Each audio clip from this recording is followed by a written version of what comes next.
Though to cocktails now. First up this morning, I love a good conspiracy movie. Amsterdam opens in theaters tomorrow. The film follows three friends, a doctor, a nurse, and a lawyer who are caught up in the mysterious murder of a U.S. senator in the 1930s. The friends find themselves at the center of one of the most shocking secret plots in American history. The film weaves historical fact and fiction and truly has an all-star cast with Christian Bale, Margot Robbie, Chris Rock, Robert De Niro, even Taylor Swift. Tay-Tay, she's in there too. Swifties unite. But one thing I know that I'm going to love is the costumes from the 1930s and, of course, the cocktails. So we thought it would be fun to pay homage to the time period and mix up a few drinks that they would have enjoyed. And here is author and cocktail expert James Fraioli. We are so delighted to have you here. Thanks, Amity. Thanks for having me back.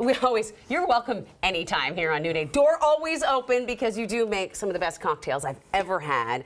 And I'm just curious, since you have such a great knowledge base about these things, what were they drinking in the 30s? They were drinking a lot of different cocktails. I mean, spirit-wise, vodkas, gins, bourbons. A lot of the 30s, well, early 30s, and leading up to the 30s was Prohibition. Yeah. So it was really about drinking behind closed doors, which were the speakeasies, making your own, the bathtub gin. Your own yeah, and you had bootleggers. So there was a lot of creativity back in the 30s. I love this. So what are we making today? What is our first drink? First one we're going to start is with the Godfather. All right. This is named after the bootleggers that were manufacturing and distributing and selling bourbon and whiskeys during Prohibition. So it's named after the most notorious bootlegger, Al Capone. Yes, I love this. So we're going to start with putting a large cube in the glass. These beautiful large cubes that you make at home. I do. These are beautiful. Look at the size of this. How pretty. Okay, one large cube. And we're going to do 1.5 ounces of bourbon. Okay, an ounce and a half is just that inside line there. And this is line. compliments of Fremont Mischief, which is a local craft distillery in Fremont. All right. Perfect. Then we're going to do 1/2 ounce of amaretto. Oh, I love amaretto.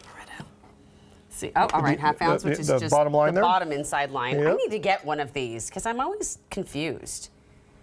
All right, so it's the bottom inside line. All right, got Perfect. it. Okay. And just give it a little swirl.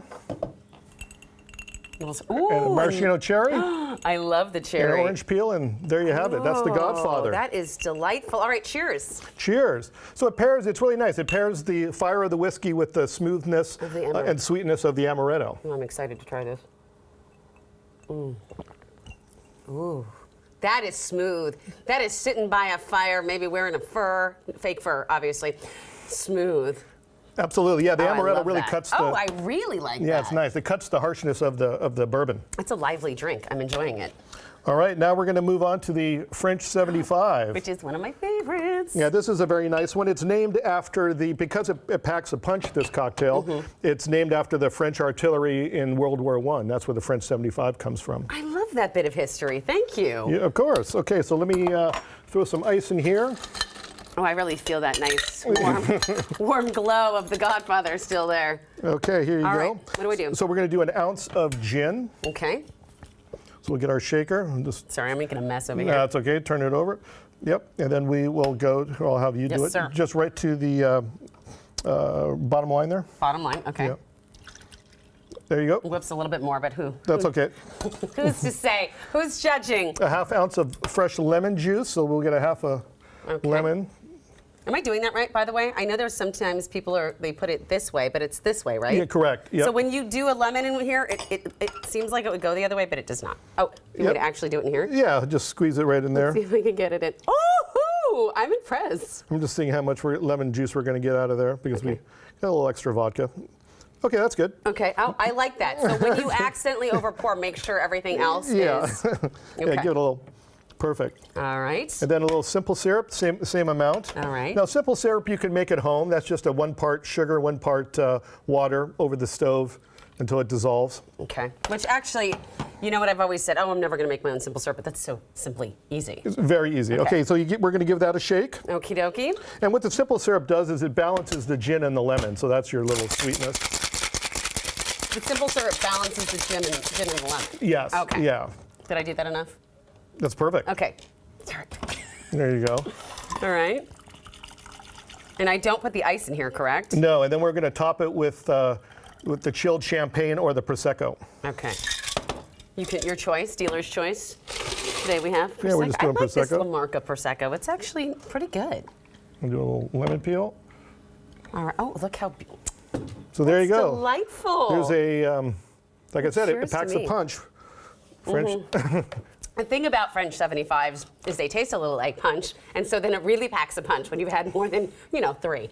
Exactly. This is really delightful. This is very elevated from the French 75 that my sister makes with lemonade, but don't tell her that I said that. Yeah, no, and they're nice and crisp and refreshing. Obviously completely Very. different than the fiery, smooth Godfather. Definitely. I love that.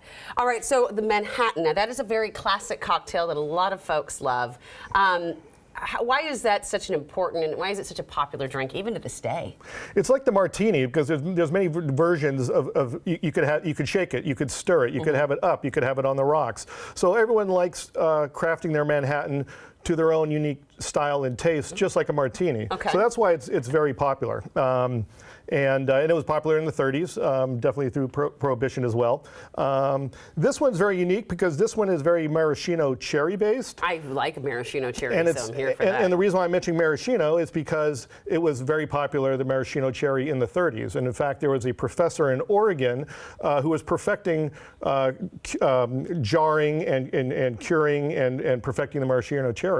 Really? Mm-hmm. In Oregon? In Oregon. I love that. So the maraschino, that's going to be our little twist on this Manhattan. Why do they call it a maraschino cherry?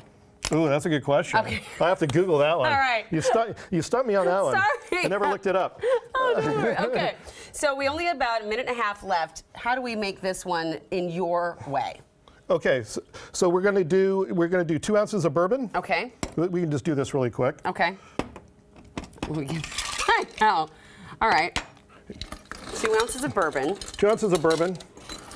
Here, I'll put a Should different. we do the Canal Street bourbon whiskey? Yes, please. Okay. Oh, yeah. All right. So just go right to the top. Right to the top of this. All right. And then. Okay. Then. Sorry. I'm No, it's sorry. okay. Total party fail right there. Ounce of sweet vermouth. Okay. My grandmother likes sweet vermouth on the rocks. Nice. Some bitters. Some bitters. Here, I'm just gonna. So Perfect. you're the professional. You can do it. An orange slice, and this gives a little orange essence. Oh, yum. So give that a shake. Aye, aye, Captain. And what we're going to do is we're going to put a little maraschino syrup in here. I love that. Okay. And then obviously not the. Here, let's do that. Yeah. Okay. So we'll do this. Oh, the smell of the orange comes through, and the color is just delightful. There you go. And there is a maraschino cherry forward Manhattan. Oh my goodness. Let me try this. Ooh, that's a lot smoother than I thought it was going to be. Yeah, well, you got a lot of the orange essence and the maraschino, and that cuts the bourbon. I want this exact. I feel so fancy with my coupe glass. This is a coupe glass, right? It is. Oh, can I hold this for the rest of the show? This is fabulous. Thank you so much for bringing us these beautiful cocktails, taking us back in time. I really appreciate having you here. Thank you, James. Absolutely. Thank you so much, Amity. We'll have to have him back. He cooks too, so he's coming back to cook for us.